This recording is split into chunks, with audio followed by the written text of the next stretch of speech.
I hate my husband. I hate his stupid bow, stupid arrows, and stupid hair. I especially hate that smirk he has on his face every time he walks into the room as though he knows the secret that I don't. I just want to walk over to him and strangle him.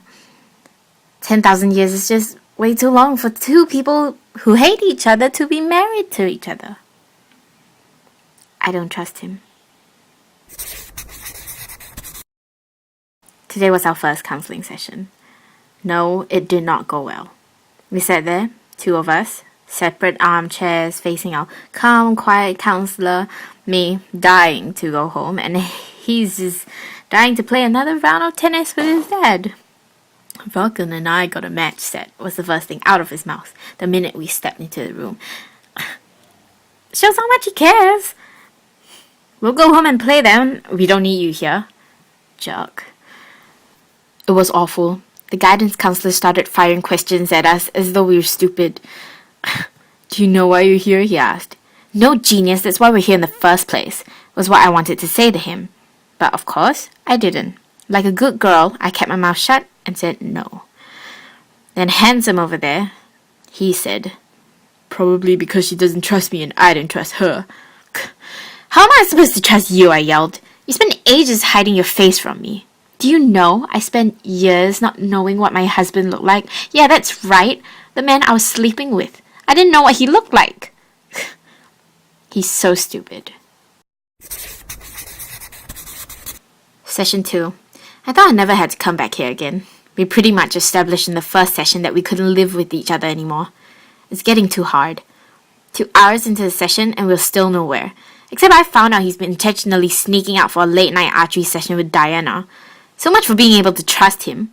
She's the virgin goddess, he screamed. Yeah, well, makes her more of a challenge, doesn't it? I hate arguing with him.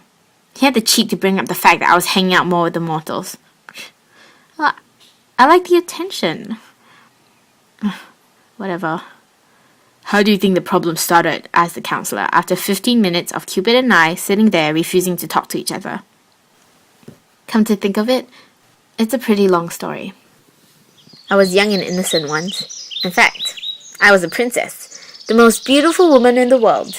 Then Venus got jealous. Cupid's mother, goddess of beauty, was jealous. She sent Cupid to take revenge on me. Bow and arrow in hand, he was about to make me fall in love with a monster. Imagine standing on a mountaintop, waiting for a monster to come get you. Remember that sacrificial scene played by the hot blonde in King Kong? Inspired by me. No lie. But Cupid, he fell in love with me. And like any good hero, he saved me. He sent a wind to blow me down to his palace. The most beautiful palace in the world. I didn't know it was Cupid yet though. We met in the middle of the night, him shrouded in shadows. His voice emerged from the darkness and he said, Babe, you can't see my face. That's my one rule. That guy was smart. He knew exactly what made a girl tick. Kept her in a gorgeous home, filling it with flowers and spending the nights with her. Smart man. Too bad I still felt trapped. Like a bird in a beautiful cage. He never let me see his face. I was dying to know what he looked like. It was like an itch I couldn't scratch.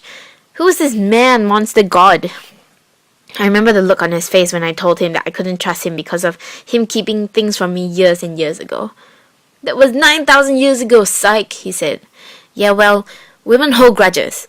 And bearing the child of an unknown man, god, monster was not exactly what I had in plan for life.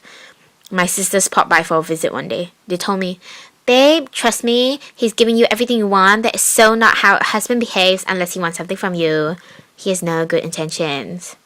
They told me he's probably some freak monster, and I'll be giving birth to a freak monster child. That scared me. So I decided to take a sneak peek at husband mind. I tiptoed up to him, knife in hand, just in case it was a monster, then I could kill him. Then Zeus up high, he was hot. Man alive. First thought, I'm married to a hottie who's hiding his face. What's up with that? Second thought, meh, less thinking, more loving. I leaned over to give him a kiss, then the wax dripped on his rock-solid abs. He woke up, yelled something about how I broke his one rule and took off. I was devastated that day. Session 3 was today. I made the attempt to be nice to the husband. I was the one who had broken the rule. "A marked improvement," said the counselor. "What do you want?" said the suspicious husband. I wanted to say I'm sorry for having doubted him, you see. "Don't forget, I did make amends," I told him. He remembered. I went through hell and high water to look for him. Ceres and Juno both turned me down, so I had to go to Venus, who was the start of it all. Who knew the goddess of beauty could be so horribly ugly when she was angry? Thunder, lightning, the whole enchilada. She gave me 4 tasks. First, imagine being surrounded by a mountain of mixed grains and having to separate the grains. "What, using my hands?" I asked her. "Yes," she cackled. That witch. An ant gave me help though. It got its buddies to help me. Then she sent me to a bunch of sheep to get their golden wool. Sheep strong enough to rip a man limb from limb. A river god pointed me to the trees the sheep go to for shade, and helped me pick out the wool caught in the branches. Then she pointed me to a cleft with water pouring out from it, at the top of a mountain, guarded by serpents. An eagle helped me get water from that cleft. Enough of vicious sheep, mountains of grain, and terrifying serpents. She sent me to the underworld next. No, she didn't kill me. She made me go down to get a box for her. My thoughts on Cupid, I strode into the underworld and asked Proserpina for a bit of her beauty for Venus. On my way out, I sneaked a peek. Bam! I collapsed on the ground. Turns out it was a sleeping spell. "Do you remember I came back for you?" said Cupid during the session.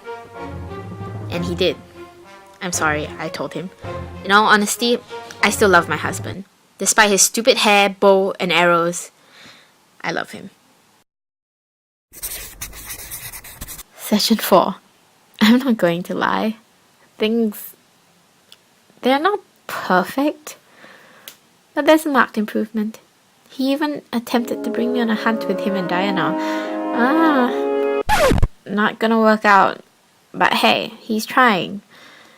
And we're working on the kinks at our 10,000 long marriage, and we're just gonna make it last for as long as possible. Who knows what's gonna happen? But what I can tell you is that I love him. And I hope things will just keep getting better and better every day.